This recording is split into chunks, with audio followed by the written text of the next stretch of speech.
Week 18, day 3. Gratitude.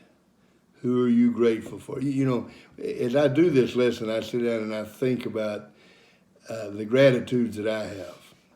You know, I am so grateful that I was raised in a small town with great teachers, great parents.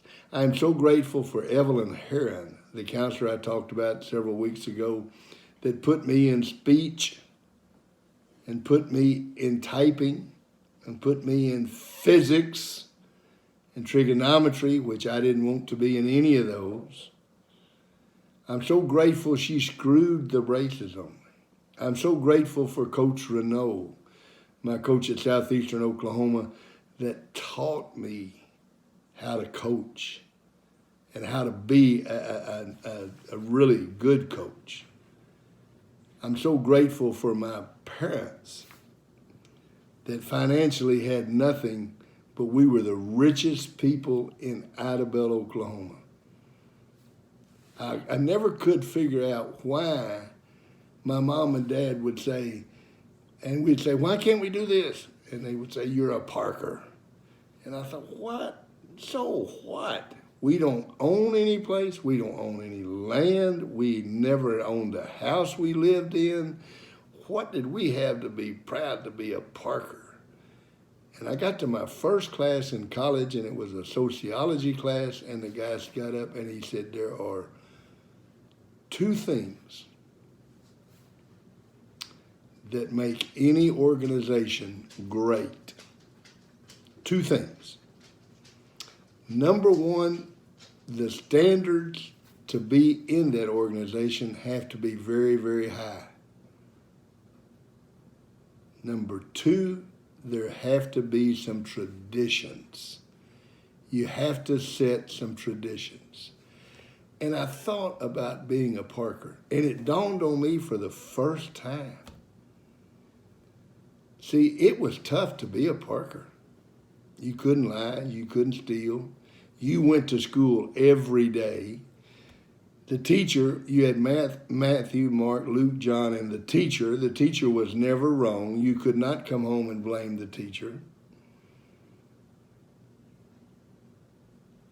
We had standards that we lived by. We took baths every night in a number 3 wash tub. 6 boys. Mother made us throw the water out after every bath. And you had to heat the water on a stove to get hot water. We didn't have any hot water in the house. So bathing was an all-night affair. But you bathed every night. Doesn't cost anything to be clean. If I've heard that, I've heard it 1,000 times. You don't have to have a good memory if you always tell the truth. I've heard that 1,000 times from my parents. You hear something 14 times, it becomes a part of you. The second thing is traditions. Do you have traditions? We did. You got one present at Christmas and it was under your chair. We didn't have a Christmas tree. Those were traditions. We had some awesome traditions.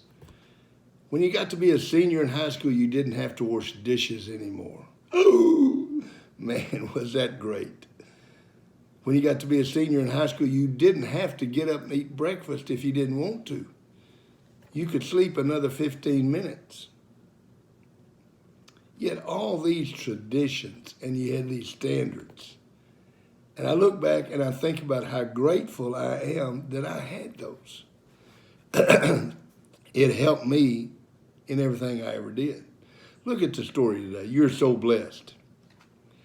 If you woke up this morning with more health than illness, you are more blessed than the millions who won't survive this week.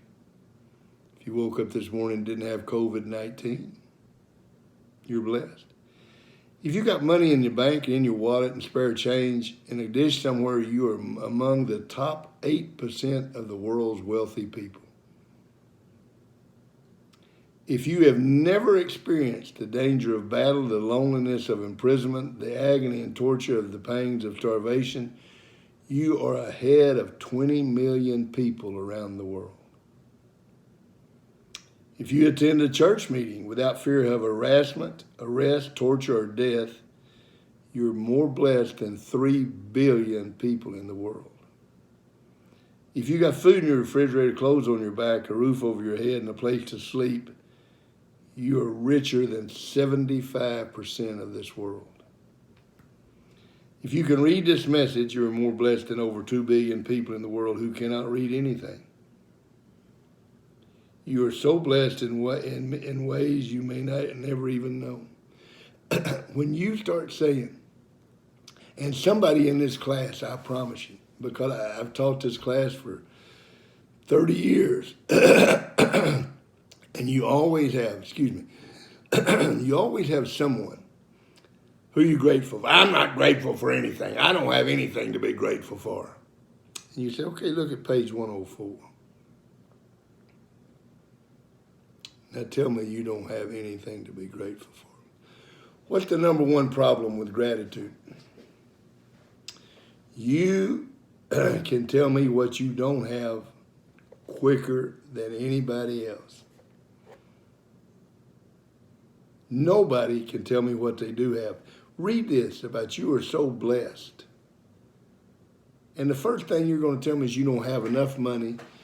You don't have enough food. You don't have this. You don't have a room to yourself. You don't have so. Yeah, you do. You got a lot of things to be grateful for. Look at this list here and see if you can't find some things to be grateful for. And then write the answer to your question. Be grateful. See you tomorrow.